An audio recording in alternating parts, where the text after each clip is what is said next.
By far, Bonnie had a moment just like Kuma in this chapter, and it was amazing to finally see her have the courage to do what her father, Kuma, could do also. If you think about the build-up with Kuma appearing right before everybody and knocking J. Garcia Saturn into the next generation, that's the same thing that actually Bonnie did in this chapter when it was good. It's a great feeling. Everything that J. Garcia Saturn did to Bonnie's family was a build-up in anger and finally unleashed with the help of Luffy. Luffy was encouraging Bonnie every step of the way to do the ultimate move that would help send J. Garcia Saturn flying. You have to understand where Bonnie's coming from. Throughout these years, J. Garcia Saturn has made Bonnie's life a living hell. Made it ultimately hard for herself to love other people, and she was so alone. You know, she did have a crew, but she was so alone emotionally because she was so attached to her father, who she haven't seen in years.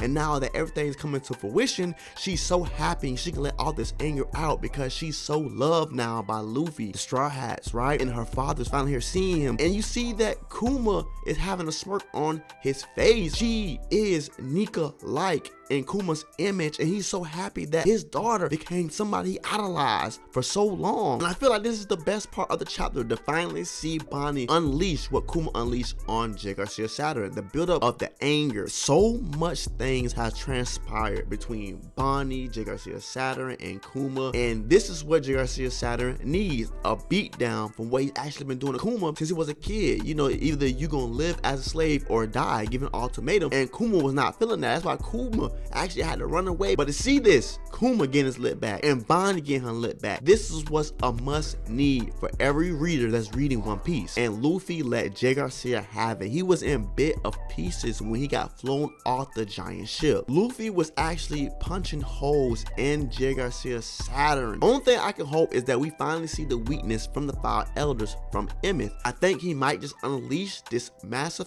energy sword that can actually eternally damage the 5 elders. Previously, we have not seen the 5 elders on land throughout this series until we got to Egghead. Well, back then in Kuma's flashback also. But when are we going to see the next time when the 5 elders land on land? This will be the perfect time for actually us One Piece fans to see what their weakness is, because we already see how their regeneration powers occur every time they get damaged. So I'm just hoping that Emmet unleashed this nuke-like blast and the Giants can determine what this energy source is, or Lilith wakes up and see this massive energy ball right on the Straw Hat ship. See, like, wow, this is really damaging them. They can't get back up. Hopefully Lilith wake up soon to see that. But we have to talk about a panel that I'm super excited about. So as we pay attention to Dr. Vegapunk as he's talking over the broadcast, he's talking about the ancient weapons, and these 3 panels pop up about people that may be some close connection to the ancient weapons, right? We got Poseidon, right? We got Shirahoshi, we got Vivi, who's actually referring to Pluton. Like, we already know that Pluton, the whereabouts of Pluton,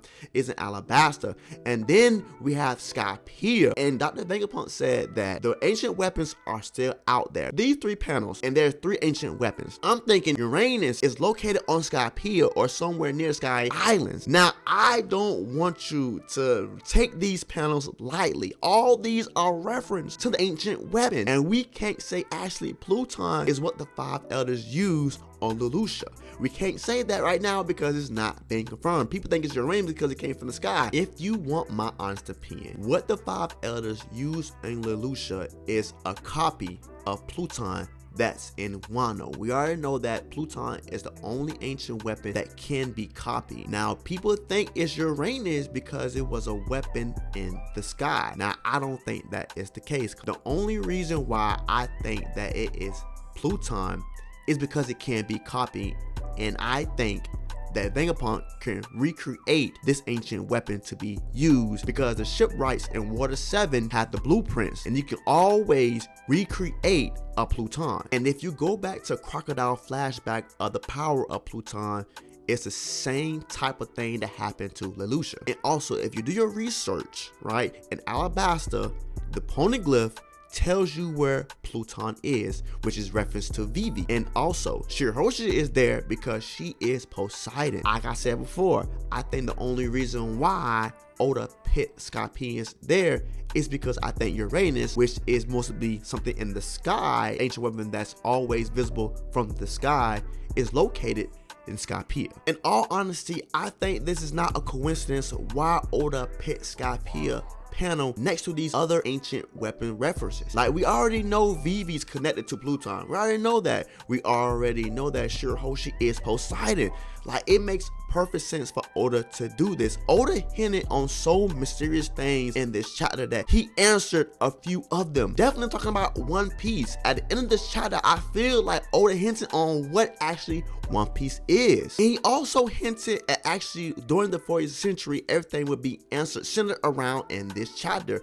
Through Vegapunk, Oda gave everybody hints of what the void century answers may be. He talked about the ancient weapons. He talked about the races, the Buccaneers, the Lunarians, the Third Eye Tribe. He talked about, you know, what One Piece actually may be when somebody discovers it, and who may discover it. It might not be Joy Boy, which is an incarnation of Luffy. It might not be somebody Joy Boy won't. But we do have the contestants that may actually find One Piece. Oda gave us this big spread of the candidates and their opponents who they might have to face for the One Piece. And to speak on the races that actually reside in One Piece in the void, since we had the Lunarians and the Third Eyes, and you had the Buccaneers, I'm pretty sure that some of these people was aligned with Joy Boy, and I'm pretty sure the Five Elders forsaken them forever. They wanted to actually curse these people. Simply for the Lunarians, who actually said existed on the red line and actually was called gods at one point in time, I'm pretty sure our elders wanted that spot and eliminated them from their spot. Or it could be what the community said, that the Lunarians was in alliance with Joy Boy that went up against the Five Elders. I can tell you one thing though, Dr. Vegapunk was right. This new generation cannot be oppressed. This new era is something else. They just was born and made different at this point, because you see people like Luffy, Shanks, everybody is trying their hardest to lead this new age of piracy, to lead this new age of technology. This era is one of the best eras to ever live in. You have Dr. Vegapunk, who's actually taking Roger's mission of leading this new era, this new age. He's taking a chapter out of Roger's book, and Dr. Vegapunk is hyping everybody to find One Piece. He's cranking the gears onto another level, and he's leading on to this final saga to make it so exciting to watch. People that we actually love to see, like Shanks, Blackbeard. Either you hate him or love him, but you got to like Blackbeard for a certain reason, what he do and the way he's turning these gears into the ultimate path for him and his crew. You got Shanks, the mysterious man that may be working with the Marines or the government on one side, and he's an awesome pirate that people look up to. I don't know, and I don't care what they saying about Shanks, but I could never hate him. And you got the weakling Buggy, you got the revolutionaries, you got Emu, and you got the Holy Knights all in one competing for the One Piece. Akainu, I'm pretty sure he's gonna go after what every pirate want, and that's the One Piece. Like, Akainu gonna have a big part to play in finding the One Piece, because he's just not no ordinary fleet admiral. This is a different era. This is a different fleet admiral than the last. Every character almost who's a big name is going to compete for the One Piece and trying to find it. Everybody that is actually listening to this broadcast from Dr. Vegapunk is so excited, and he's egging people on this new era, egging people on to find the One Piece or the mysteries, answers that we need of the void century. Like, this man had one mission to accomplish, and he definitely did it. He's turning the gears on this new era. This new era was already come forth with the death of Roger, everybody trying to find One Piece. And now he put everybody turbo just on trying to find the One Piece and having answers about the void century. This is just amazing storytelling from Oda. He's ushered in a whole new era of Dr. Vegapunk, going and telling everybody, go find the answers. And the people that was close to the answers was Roger. Everybody looks up to Roger, who's a pirate, right? So listen, go find it. Go find the answers that Roger already knew. Like that, Oda's writing and storytelling is superb, and this is why he's the best manga artist ever. That's best storyteller ever when it comes to the manga. Think about if One Piece get into the hands of somebody who has bad intentions for it. Now you can say that this will be an all-out war of the best people in One Piece, the people that have so much motion in One Piece. It might be in the final war.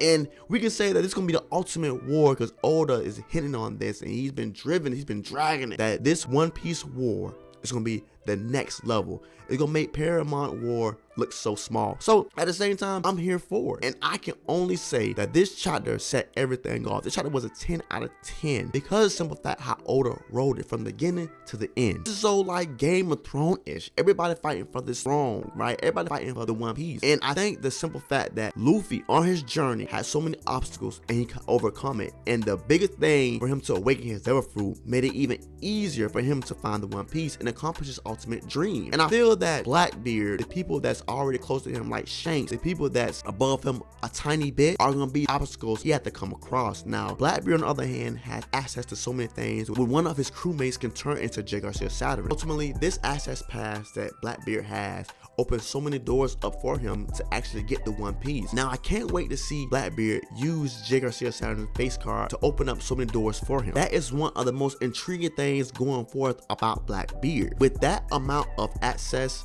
I can say right now, in my opinion, Blackbeard is the closest in finding One Piece. Maybe this will persuade Dragon and Sabo to finding One Piece also, because they are the ones maybe less able to find One Piece. And Shanks is probably right behind Blackbeard or all the answers he accumulated throughout the years. And I could say if this was a race, it may be seen that Luffy may be in 3rd and 4th place in finding One Piece. The amount of knowledge that Shanks and Blackbeard can get way before Luffy is top notch. But being a revolutionary has its perks of spies and people that can infiltrate countries and lands. So I don't want to have Sabo and Dragon in the back end of it. Vegapunk would persuade, the revolutionaries to pursue One Piece also. I think that, Dragon and Sabo can be in the forefront of finding One Piece. And literally, I think the One Piece is all the answers of the Void Century. All the things that we need to know about the Void Century, that's One Piece. I'm pretty sure every panel in this chapter is a hint of what One Piece actually is. That's about Joy Boy. That's about learning the knowledge about the Void Century, learning everything with technology-wise, learning about the ancient weapons, learning about everything we do not know, and that is One Piece. All the knowledge about things that's covered up by the 5 elders, everything centered around how the world started, everything definitely about Joy Boy and surrounding Joy Boy in this ancient kingdom, that is One Piece. And I'm pretty sure the reason Roger could not discover this because it's a time-consuming thing. Something had to happen at the right time of events. Something had to happen when this lines up the correct way and Roger got there too early. Now, it's up to you to theorize what that may be, but I'm pretty sure the time is the time is now to find out what One Piece actually is. I don't know what happened over the century. I don't know what the floods made it happen. And the right era is Luffy's era, the worst generation's era, Shanks' era, Blackbeard's era. Everything's lining up right now to finally discover what One Piece actually is. Like I said before, this chapter was a 10 out of 10. The best One Piece chapter of Egghead is 11/21. We are on break next week, but that's fine because Oda gave us this amazing chapter to understand for the next 2 weeks. Thanks for watching. Like, comment, subscribe to get more of me and more One Piece content. And always, stay safe. Love you. Love yourself. Peace.